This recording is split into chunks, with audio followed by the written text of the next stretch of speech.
Thank you for joining us for another episode of Thank You for You, where every story matters. The last 4 years, I've quadrupled my income. And I tell people, like, well, you can do anything. I didn't think I would lose over 100 pounds. I didn't think I would make the money I make now. But one of my greatest spiritual teachers, my yoga instructor, when I lived in Miami, in 2014, one thing she said in her Dharma, or the talk that you give out during the yoga talk, she's like, it's okay for me to do what I love and get paid well for it.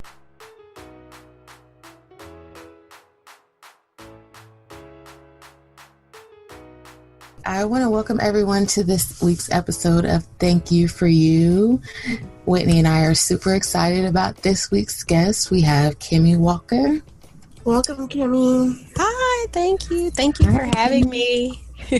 Thank you for being here. We appreciate it. No problem. So, Kimi, you are some of everything. Yeah, like a superstar in the wellness area and work in psychology. Yes. Do you have how do you best describe yourself? I mean, or do you just scroll out and be like, no. I feel that I help people overcome hurdles that they may have, problems that they may be experiencing in regards to their education, a business, or just wellness. So I would say I'm an improvement catalyst for people or groups. I love that title, improvement catalyst. That's really good. Go ahead and trademark that. So what inspired you to get into improvement catalyzing? What did it stem from? Well, I guess I have always wanted to help people. When I went through school, I majored in psychology, and I'm a school psychologist today. While I was in college, I experienced a lifestyle change for myself, and I went on to lose over 100 pounds on my own. From that, I wanted to learn more about fitness and wellness and keeping weight off. So I ended up becoming a personal trainer, a group exercise instructor. I started working at the gym at my school. And I wanted to learn more about it, but then I really wanted to help others too, as a way to, yes, keep improvement for others, but also to keep myself on track too with my lifestyle change and just kind of stay immersed in that environment. After graduating from grad school, I went on to work in higher education. I worked over a women's center, and I worked starting up a wellness initiative on campus at Florida A&M University, where I attended. After working there for a couple years, I returned to the pre-K through 12 setting, or went to the pre-K through 12 setting, where I work now as a self-employed school psychologist. While I was kind of spearheading stuff at FAMU and the whole, women's improvement or just wellness, I wanted to have something that I could carry outside to the world, outside of just the student body. So I founded a nonprofit called Nubian Wellness, which just encourages overall health and wellness and decreasing health disparities that are prevalent, especially in the African American community. So teaching and educating and empowering that population, especially through digital means like social media, and just kind of the whole digital world. So that was something that I felt I kind of had a niche for while I was on campus, really kind of making health and wellness cool, especially the college students who could probably care less because, you're invisible when you're young. So it's just kind of something I got. I it just kind of clicked for me. So just being able to use my words or persuading people to live healthy in a healthy way. And it doesn't always mean it looks a certain way. You're just trying to be a better version of yourself. So that's something that I definitely promote is that we're all trying to be better versions of ourselves, not necessarily the standard that somebody else has for us. Do you think that a major part of you wanting to help other people came from you feeling so great from, 100 pounds, first of all, congratulations. That's really a big thing. Amazing. Yeah. And that's a major life change. And because of that shift in your life, that life event, do you think that the feeling you got from that was a big inspiration for you wanting to help others in that capacity? I think more people started asking me questions just about me personally, like how I was doing it. But I kind of also wanted to know how, like, where was the weight loss coming from, or how do I tweak this? As I started to gain certifications and things, more people asked me questions or will refer people to me. So it just kind of clicked. And I think being in psychology, wanting to be a psychologist for a long time, that is kind of a helping field. You're kind of helping people get over some type of hurdle.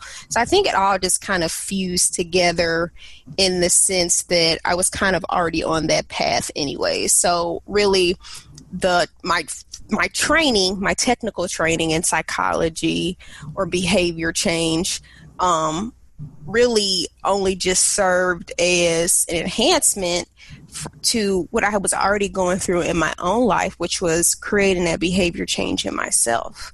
So I believe that gave me the platform to be very sensitive with people when we're trying to make huge changes for ourselves and change our lifestyle or how we live.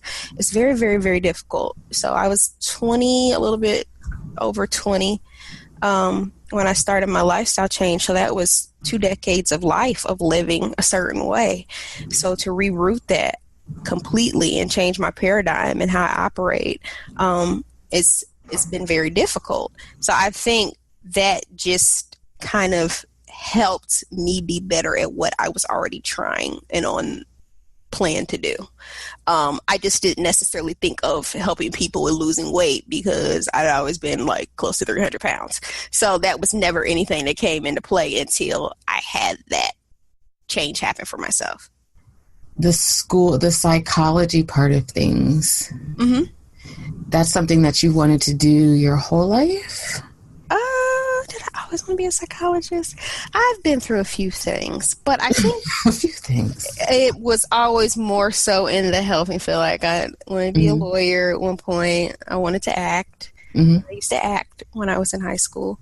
But then at a certain point, early college, it was still always some kind of acting or psychology. And then I kind of got out of the acting thing, and it was just psychology. So that was for a while. I kind of wanted to do that, and I thought this is exactly what I want to do. But when I kind of got into it and was doing things in grad school, I did at one point think about going into health psychology a little more because I felt that might be a little bit more rewarding for me or more of what I was interested in. But I kind of just stuck with or went back into school psychology and ended up finishing school psychology. So I've been able to apply my degree in other places and help me out. And I think for a while, I kind of kept everything compartmentalized, which is something within the last 2 years that I've been moving past. So it always was, if you knew me as a school psychologist, you knew me as a school psychologist. So you knew nothing about my personal fitness brand or Kimi Fitwell. You knew nothing about my nonprofit or Nubian Wellness. You knew nothing about the business coaching that I do or helping people move past their towards their goals with early accountability. You belonged in a category, okay? And that was just what that was. We don't talk about anything else. People in my job didn't know I lost weight. None of that. They didn't know any of that until I started losing weight again at my current job. But everything kind of stayed separate. So last year I started working with a variety of coaches to help me with my business and becoming a more universal brand myself, and fusing all the different parts together that make Kimi Walker, and embracing them and being okay with people knowing that this is what I do. But my coaches, and especially when I worked with a branding coach, they were really able to help me see how it all does tie together. So that's where the early accountability kind of came from. That was something that my branding coach coined, and it's just kind of stuck, and people have kind of liked it. So I think I worked myself to move past that comfort zone of feeling like I only have to be one thing at one time. Where did that come from, you think? The wanting to keep, I think we kind of all do it in Right. parts of our life. We're like, this is for Right, this, like, and this is for this, and we don't need to blend these things. But yeah, this is who I am at church. This is who I am at work. This is who I am with my family. You know, like, I mean, and there's some truth to that. So there are certain things you do in certain environments that you don't do in others. I think some of it with the psychology and being a school psychologist, I didn't always want people to think that I was their psychologist. yeah. Just to protect my energy as well. Right. Because there's a difference. I mean, that's just what I do for a living. But actually, I don't do really mental health therapy. I do a lot of just psychological evaluations and making recommendations for disability services or special education. So what people think of when they think psychologist is not what my day-to-day life looks like. So a lot of times I just don't even get into that. So that's that part there. With the weight thing, some people knew, some didn't. After there was a little time where I felt that that's what I was to people. I was like a weight loss story, and people always wanted to talk about it, or I felt like people were always watching my weight. And there were some people that would even come to me and be like, oh, they saw me after I lost weight, saw me again. They'd be like, oh, you still have your weight off, or like, oh, you didn't gain your weight back, things like that. And then there was a point when I did gain a significant amount of weight. So I've even seen people on like Instagrams, people that I follow, like who had weight loss stories that have had like weight gains now, and people just rip them apart. I mean, really? It's rough. Like, yeah, how much weight have you put on now? And oh, it's because you got a man now. You didn't. Like, this, that. I mean, like, they just feel like they know you. Are entitled for their comments. So it's like if you let them in for the weight loss, then they feel like they're in for the whole journey, and they can be a part of like. And it's hard, and people don't understand like how hard maintaining weight loss is. So every fat cell, I still have all the fat cells in my body that a 300 plus pound girl has, because fat cells don't leave, they just shrink. That's one of the reasons it's so easy to regain weight. So there's a lot that goes into a genetics, lifestyle, yes, but there's a lot that goes into weight. And I think sometimes people who may not have been through that journey don't understand how hard it is. So I even seen some of the people I follow, I'd be like, I know it's tough. I'd be like, just stick with it, stick with it. But it's like, you've put that on display, and that's one of the reasons I don't even do a lot of before and after pictures, or I've started doing some of them now, because I think it sensationalizes the weight loss and the lifestyle a little bit, kind of like a weight loss porn per se. Like, people just see this before and this after, and it's just like, oh, everything is just glamorous, right? Because at one point after I lost all weight, like life wasn't really all that much different. I mean, it was almost like for a while, almost like more money, more problems. Like, I thought life would be different for me after I lost weight. So at one point, I think I guarded some of the Kimi Fitwell, just because I didn't want people to like keep such a close hawk eye on me. I still needed to be able to live. And at one point, if you're gaining weight, you don't feel good about that. You don't feel good if people are looking up to you for that. So it's a lot of pressure. Yeah. The business thing, I think the early accountability and podcasting, that's still new. That just started in 2018. So I'm embracing that. I post about that all the time now on social media. So I'm getting better at, it's okay if people know about these different parts of me.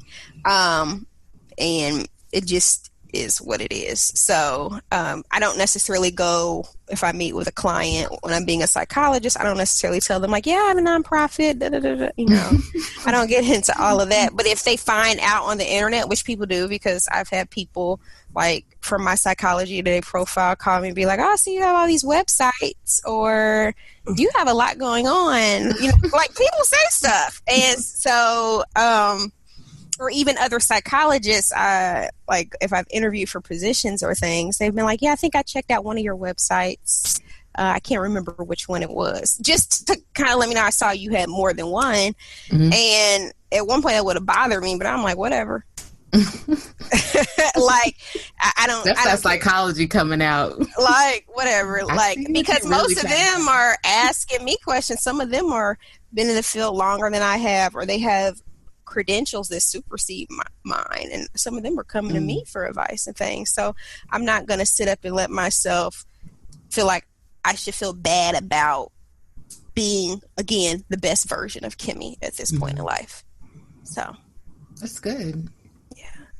And because you have so many different things that you do, but they do intersect, like you mentioned earlier, and obviously you started these things kind of at different times, right? But how was it starting these, like having so many different passions or doing different things, but bringing them together to focus? Because I know a lot of people have a lot of things that they enjoy doing, right? And we're told, you know, focus on this one thing, and we see you being successful at a chosen career path through education, and then having interests on the side that you've turned into a career path. So how did you, well, first, what would you say to that, to not, I would say, having to just do one thing? Yeah, you don't always have to do just one thing. And I understand. I've had, when I was being mentored, I got a lot of mentorship when I worked at Florida A&M University. So my boss when I worked at campus recreation on campus, my boss when I worked in student health, they really helped mold me and mentored me a lot. And my boss when I worked at the rec center, I used to do like a lot of certifications and things like that. And we've had many talks about, you know, wanting to be a Jill of all trades and things of that nature. Sometimes some things are getting more of my attention than others.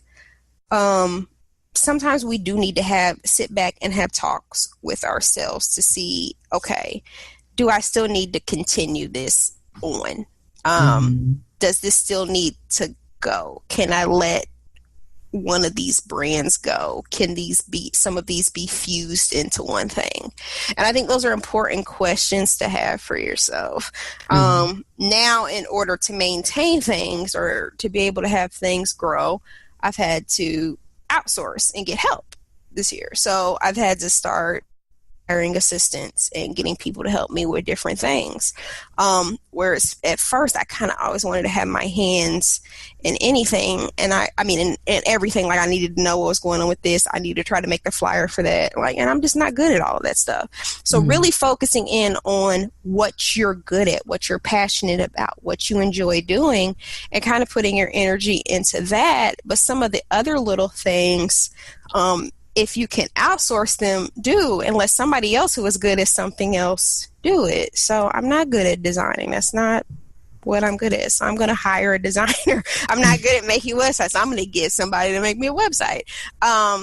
You know, it's some things I try to do them first, and then when I reach a certain block, you know, it's time to look at that, or I've been coached. So I think you just have to sometimes take a step back and see if you're being truthful with yourself. I still have my job being a school psychologist, that pays my bills, that finances a lot of my dreams. And I've leveraged myself to make really good money doing what I went to school for. Now, before I went back into school psychology, that wasn't necessarily the case. But all the skills that I learned when I worked in higher education, although I wasn't compensated very, very well, it was priceless. So when it comes to my social proof or what I can show that I've done in the world, or what I can, when I talk to people about what things have you done in your past performance and jobs, what wows people the most is what I got from when I worked in higher education. You know, we got national recognition for things that I did on social media. I moved a lot of lives. Do I necessarily do that as a school psychologist? Not really, because I don't see people on an ongoing basis. So the experiences I got from there were prices I've been able to pay those forward to myself, and it kind of worked out. So I always tell people, like, if you feel like you're in a place, you're not where you want to be, or you're not making the money you want you can capitalize and get everything you need out of that experience and take it with you next, or use that to help you figure out, well, this isn't really what I wanted to do. This is maybe the direction I want to go in. So it's okay to dibble and dabble in things. I think just try not to stretch yourself too thin, especially if you're multi-passionate like me. Sometimes you just can't always do everything that pulls at your heartstrings. So, or not all at once. No, and you can't do everything. And that's one thing I'm learning with myself, and working on consciously with myself, because I'm in such a bit always like kind of helping people. It's been awkward for me, even as all my brands are kind of been pushing out and people are recognizing it or seeing it more within this last year. It's sometimes weird to do things for other people. Like, I made social media and digital things grow for other people, no problem. I get to it. I get to go in, help people motivate, get projects started. But when it came to me, it was a little bit awkward, you know? So, sometimes we can drown ourselves in stuff to avoid what we need to do internally for ourselves. So just make sure you're not making yourself so busy that it's an avoidance tactic. That's what I was going to say. Do you think sometimes it's on purpose? Well, I know I can be a workaholic. Well, not for you, but like for people in general. Like, we'll be busy. Like, we'll be like, oh, I'm helping these people do this, and then I have so much that I'm doing that I won't. I can't really push this out right now, and avoiding the stuff you need to do for you. Or it's just like procrastination tool. Procrastination tool. Like, it's just a lot of things I hear that, like, when I listen to people say it, it doesn't make any sense. A big one, and this is just me.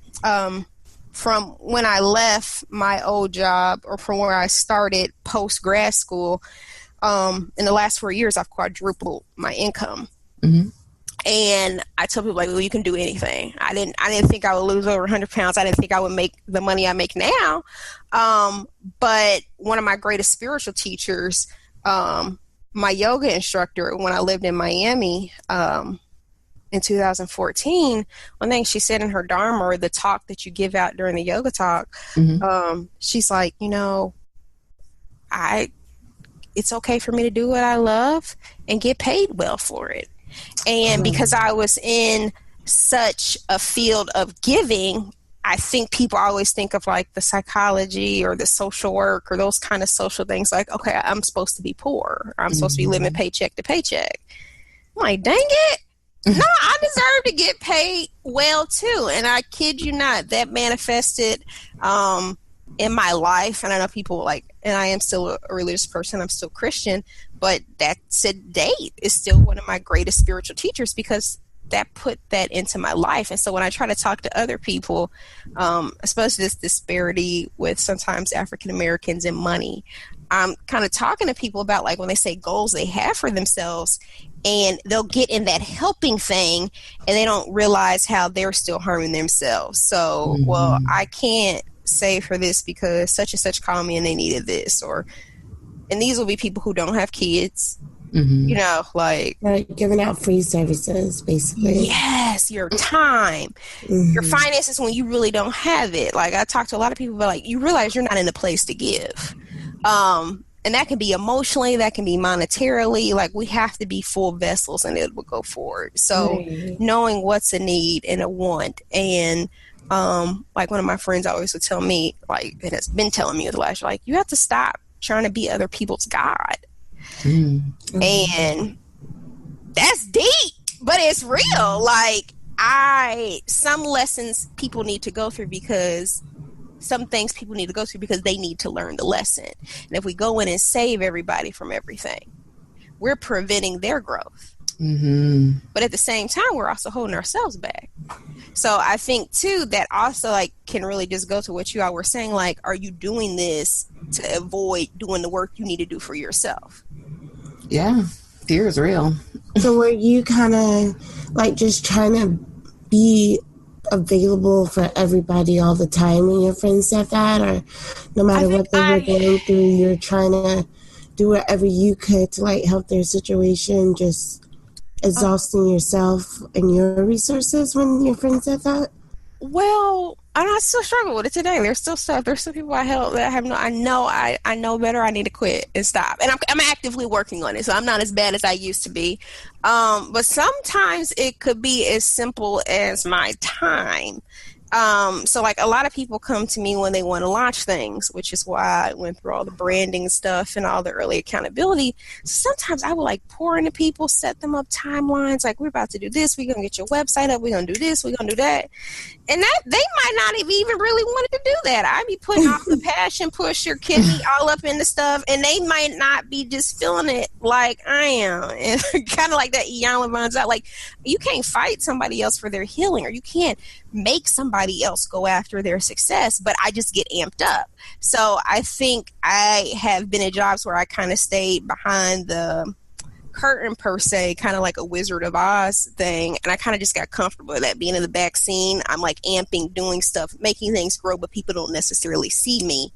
But I've kind of taken a lot of steps back this year in 2018, and when I've talked to my friends or checked in, I'd be like, ever since I've stopped doing this, look how much my business has grown, or look at this. And they'd be like, yeah, you need to stay away from such and such. Or do this or more.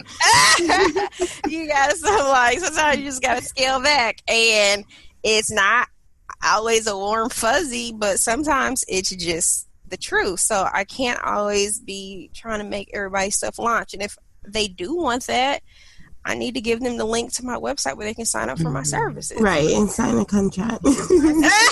Here's my scheduler.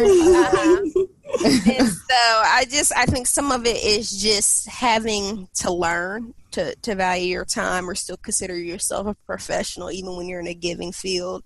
I used to do that even when people would call me on Psychology Today or ask about my service. I would be sometimes on the phone with some of those people for an hour and a half. Just like, just talking.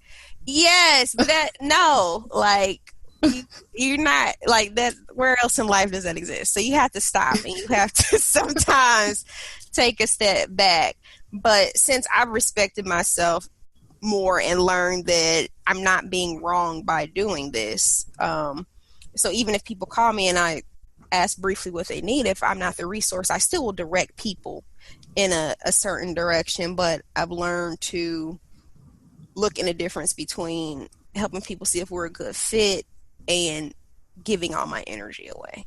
So I think people have to find that, and if you are a giving person and you want to, like, set a time to volunteer, or if you're one of those people that like to give money, put a line in your budget for, philanthropy or how much money you're going to give, but put some boundaries in place for yourself so that you don't drain everything that you have. Yeah, so you're not leaking everywhere. Right.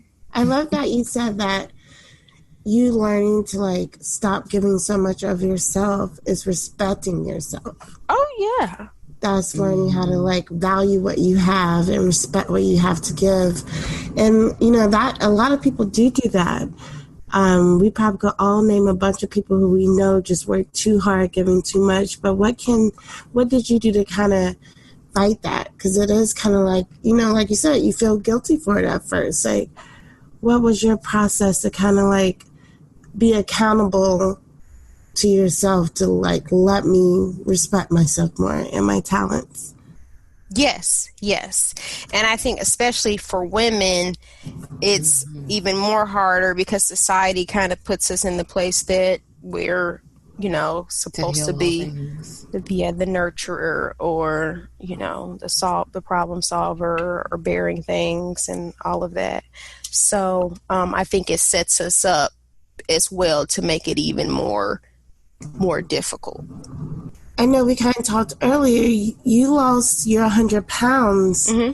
years ago when you were in college, sophomore in college, right? Right. And then, starting up your brands and all of that, like your early accountability just started this year. So in that time span, like what were some of the challenges, like some of the most memorable challenges that you went through, which each, with Kimi Fitwell, with going through grad school, right. And how did you face those, and what did you do to kind of, push over those obstacles to get where you are now?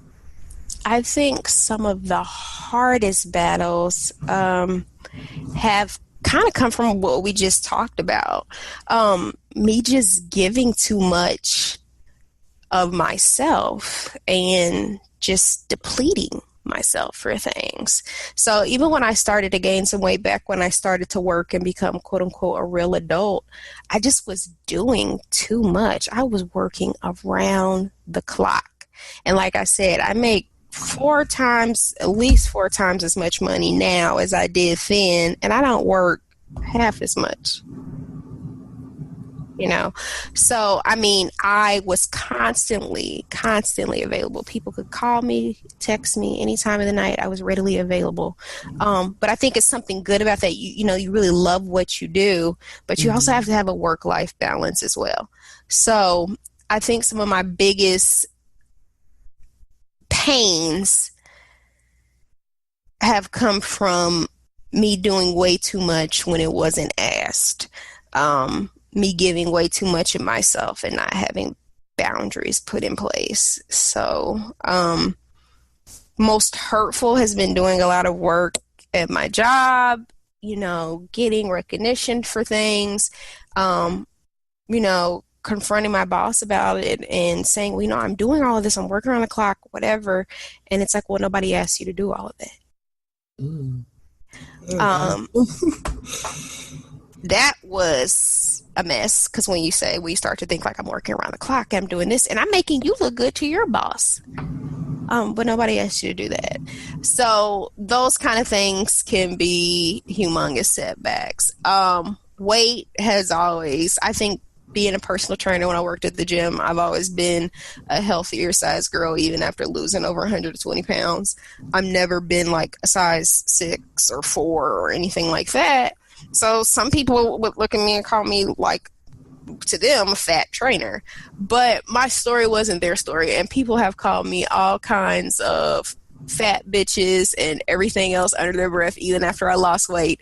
And it was hurtful. Because those are some of the words that sparked my weight loss. Those were some of the words that were said to me by the person that sparked my lifestyle change or getting out of an unhealthy relationship. Right. But looking back on it now, it taught me strength, and it taught me how to move past what other people throw at you in a way to try to harm you or hurt you. Because really it was a bigger reflection of what's going on with them and not you. Mm-hmm. So I had to learn how to decrease the power in some of the words that people say. And that's hard. Of course, that's easier said than done. Nobody wants to sit up and be bashed or talked about, whatever. But it was one thing when I was big, but after I worked and busted my behind to lose 120 plus pounds, and somebody wants to call me a bitch, I can deal with. But to call me fat, like, we almost gonna fight. Right. So, but now somebody did it, whatever, I don't care. Like, I think too, I look at myself in a different light now than I did then, or even 5 years ago. Like, I don't have time. Like, oh, you got time for that? I don't have time for this. I don't have time for that. I just don't. People are like, well, what was such and such saying about this? I'd be like, I don't know. I didn't ask any follow-up questions. You didn't know. They didn't book time to skip. They didn't take the session. It does not. Yes, especially if I feel like they're not being honest, whatever. It's like, why am I about to go on this with you, or why am I about to bombard myself, or I just know how I am. I'm that natural giver or care. Like, people like, how's your day? It's not that great. I'm sorry to hear that. I hope it gets better, because I know if I dig too deep, I'm gonna be, oh my goodness, what happened? You left 6 hours deep in it. Yes. I hope it get better. I just hope it gets better. And it sounds harsh, but it's like you have to create the boundary. That's why some people don't watch the news, because they're like, it'll just wear me out, Yeah, that's on that person. Yes, you have to create that. So I'm learning that, and I'm still practicing it. I don't always do great with it, but what I've taken from it, from people calling me out my name or talking about my weight or scrutinizing my weight, to me losing weight, or to me making things grow in my job, and my boss treated me like crap, but sitting in the spotlight of what I did. Part of that, I learned that, ultimately it's always going to be on me. I can only control my happiness. If I'm happy with my weight, fine. It's a little different now because everything in the media is kind of self-love, so I have to practice that affirmation and remind myself that I'm worthy. The big thing I learned with jobs and how some of my bosses treated me like crap, I had some that really, really sowed great seeds into me, and really mentored me. And I wouldn't be who I am personally or professionally without some of those experiences. So I'm even more grateful for the ones who treated me well, but also the ones who treated me wrong, the ones who stood in the spotlight of what I did, the ones who lied on me and did all these kind of things. Also told me, build your own stuff. Like that woman came and told me, didn't nobody ask you to do it? You know what? She's right. So I'm going to build my own stuff. It's going to be 5, 6, 10 times bigger. And it's mine. If I want to stop doing it one day, I'll stop doing it because it's mine. So I have learned to put a divide into that. Like, quit pouring so much energy into all these other things for other people. Pour some of that into your own self. But also be careful and remember that even when I interact with my assistants and things like that, I'm very careful how I talk with them, because they're still human beings too. And you never know who will be who. You never know who will come up or be your boss, or you need them for something. So I'm very careful with how I treat people and how I talk to people. Yeah, like how your bosses didn't know what the things that they were saying would affect you in such a way, trigger you to start your own businesses. It's a slap in the face, but right? It's a reality call. And as I talk with more people, or started doing masterminds and things like that, actually, come to find out, especially people in corporate and stuff, a lot of people have stuff like that. Like, people manipulated, lied, so such and such wouldn't get a promotion, or this or that. Oh, wow. Yes. That is corporate life, though. That is. Like that, just backstabbing, politics, and all of that. So it's like they constantly are living in that. Or, the hours they work are not enough, and, just anything. So I think, in your job, it's one thing, especially if you're a passionate person, but I think you just have to learn how to create boundaries for yourself early on to try to alleviate those things from happening. Yeah, I agree. I think it's really powerful how you were able to take those things, from the good and bad, actually, from, like you said, with the bosses. Some helped you plant good seeds, some not so great seeds, but they were seeds nonetheless. Right. And the names people were calling you, and you were able to transmute that energy into losing weight. And that, I think that's so important. As a great skill for people to lose, good or bad. You can take that energy and turn it into what you want. Right. What do you think? Because once you learn to do that, that's powerful. Right. But for you, did you immediately turn these things into I'll be an entrepreneur? Oh, okay, that's cool, but I'm about to go lose weight. Watch this. But how did you initially, when those things were happening, how did you learn how to turn those things into power for other things? Because I don't know, was it at first that easy? Well, of course not. I think with the job situation, I just left. So I went kind of, I hit a point where I couldn't take it. But I think with relationships or whatever, you say, oh man, this is horrible. And sometimes people can leave, sometimes people can't. So I left. With the weight, that took more time, because I was really having to kind of figure out who I was, because I had always been plus size all my life, or vast majority of my life. I had to kind of refigure out who I was, and I was doing it at a time, I guess people would say college is a good time, but I feel like it wasn't, because I was like trying to learn a lot of things, especially about like dating. Just then at 20 some odd, 21, 22, whatever years old, there's some people had those experiences when they were like 12. So I kind of felt behind in a way, or like damaged goods. So, with a lot of self-work, therapy, groups, meeting other friends that I still have to this day who had lost over 100 pounds on their own too. I created kind of a network and healing for myself. I didn't have to stay in therapy, but it was something I needed to do at that point in life, because I had hit a block where I really couldn't progress forward, and I really couldn't understand why. So I really needed that for me at that point in life.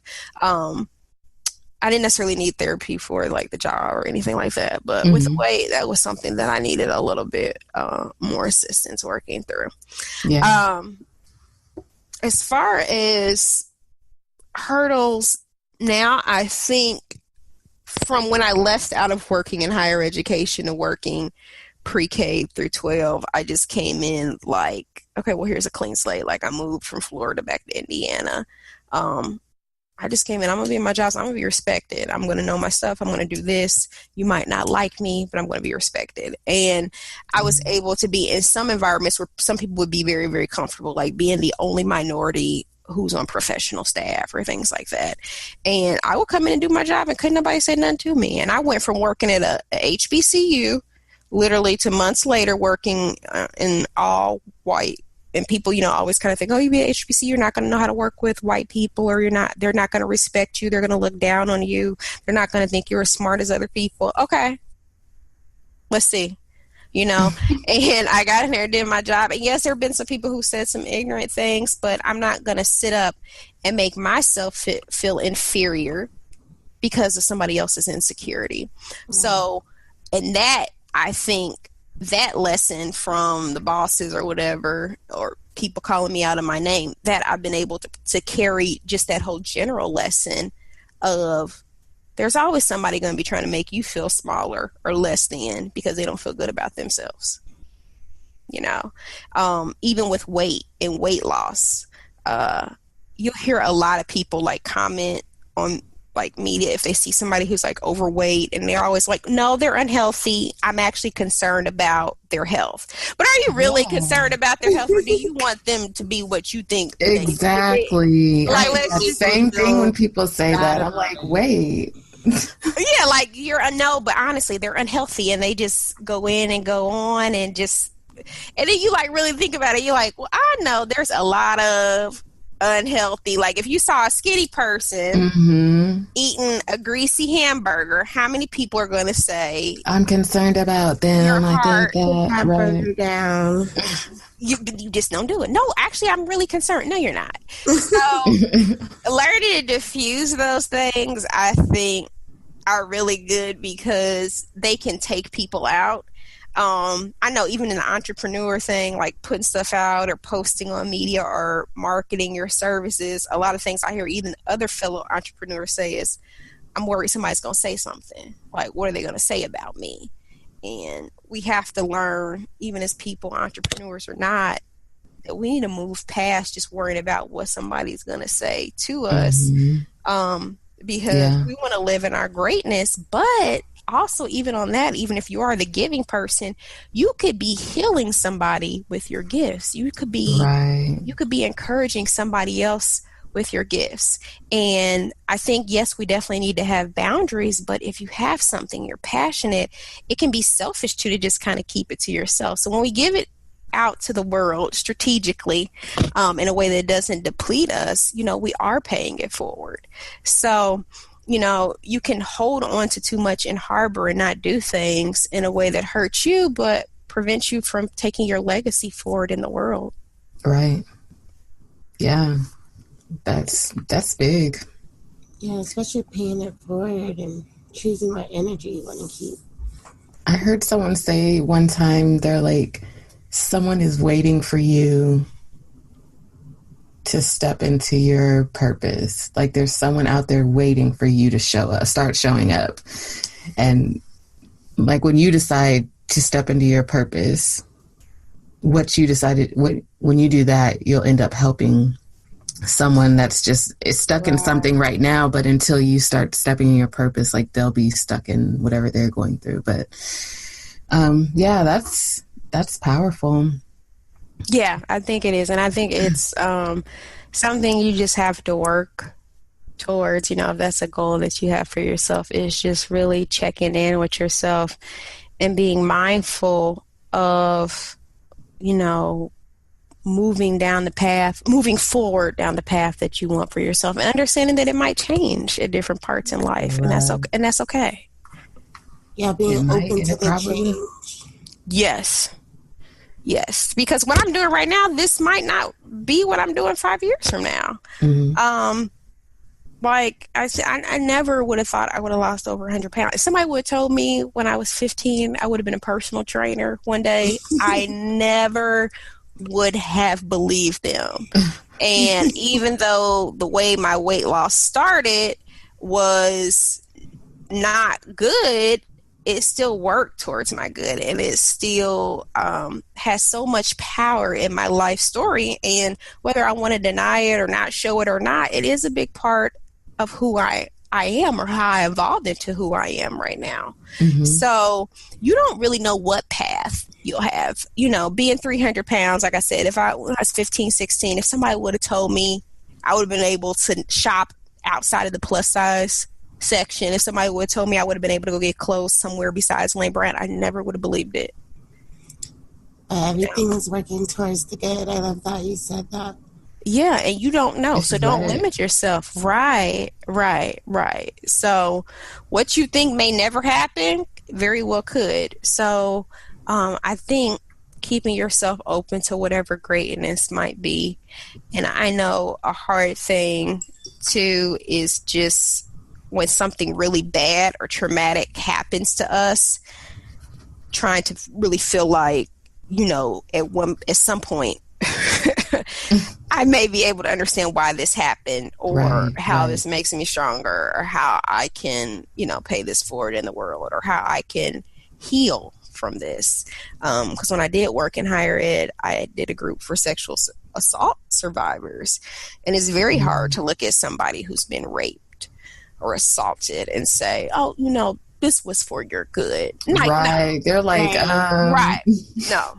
Right. So I think a lot of those things help keep me sensitive to that too, even just working with a variety of people, that sometimes it's a process. This doesn't happen overnight, or just healing doesn't happen that, within a year or 2 years. It can constantly be something that you have to work on. Like my weight is constantly something that I have to monitor. That is just me for the rest of my life. There are some times when I can be more lax than others, but this is just something that I have to deal with. Some people don't have to do that.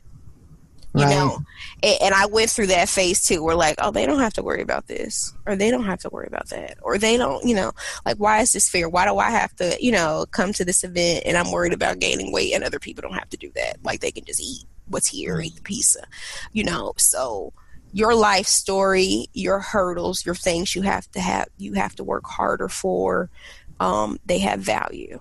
And absolutely. Yes, your battles and your scars, they all have purpose.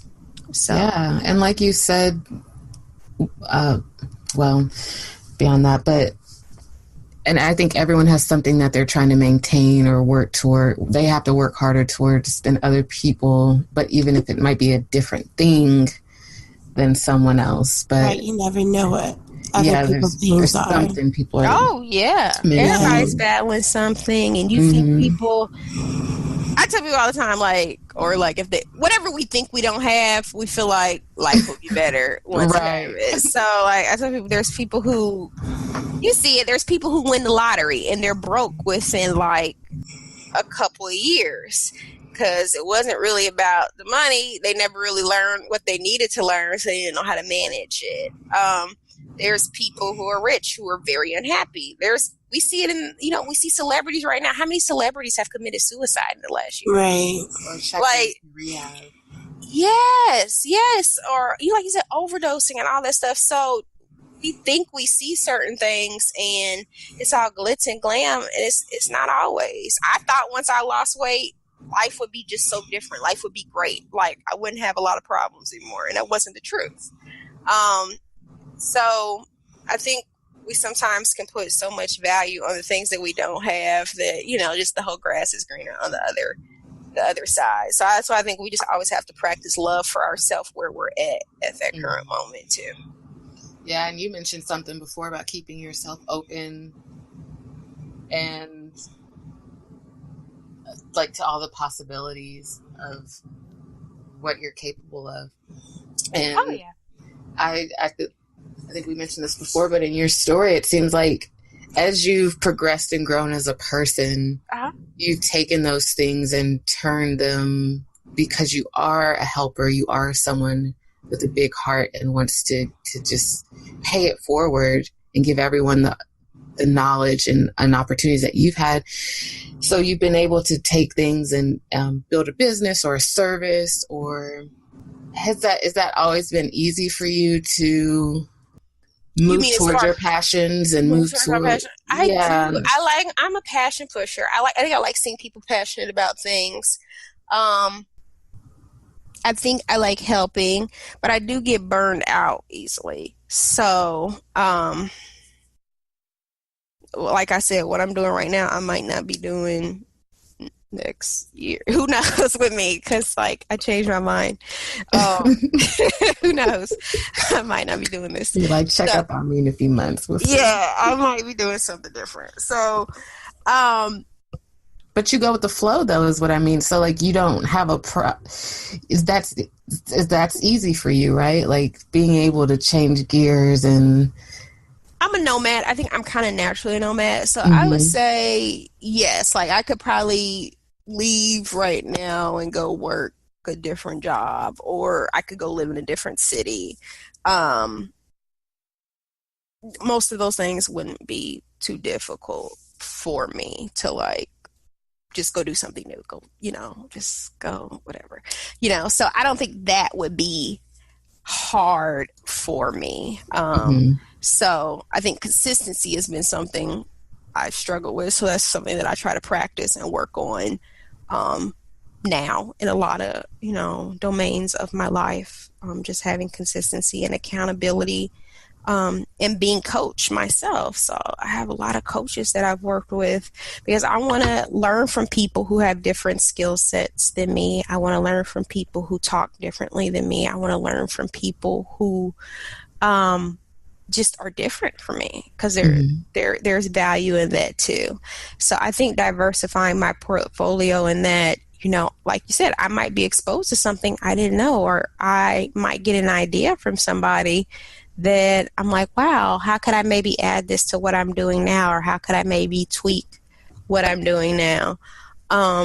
So yes and no. Yes, it's kind of been easy, but I think finding balance has been what has been hard or taken time. Yeah, that makes sense. Yes. So I made tweaks for myself. Like this year, I'm not working as much as I did.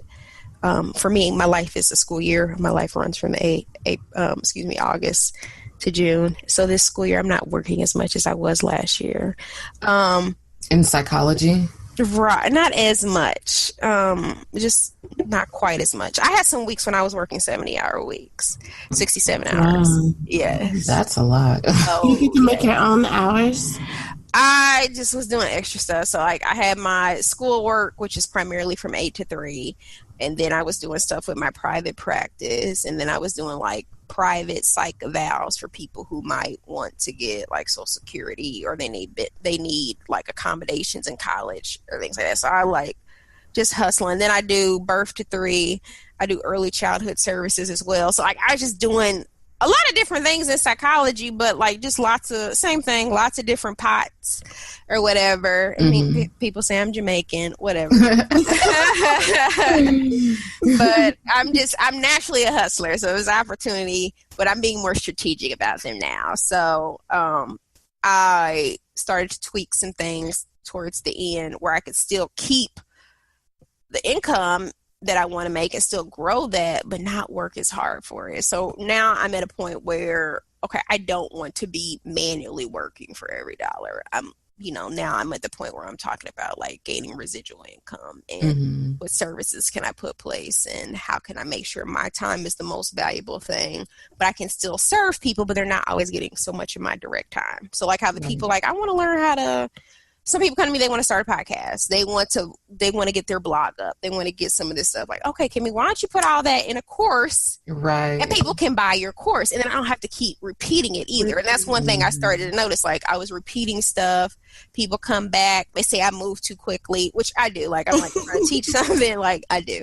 Like, so especially like if they're non-millennial, like, especially you're like trying to teach them technology and stuff like that. I'd be like, okay, just click this, click that, this. Press in, you good. Like, wait, no, hold on, come back. Like, the first thing you should tell them is how to click the speed button and slow down the speed to 0.5%. Yes. Control your destiny. Like,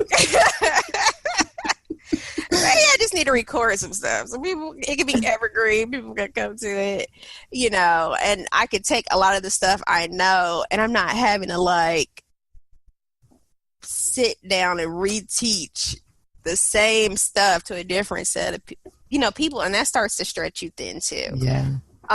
So that's what I've learned as well. When you start to perfect or do something, people are gonna want to learn more about that and grasp that for you. So I've had a lot of guests so far on Early Accountability Podcast. I think I'm up to 30 some odd.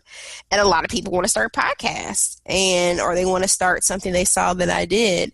And I always want to help people because they're helping me. They're being a guest on my show. But just being able to like create resources and things that you can help people and it's not depleting you either. So exactly. I'm stretching you too thin.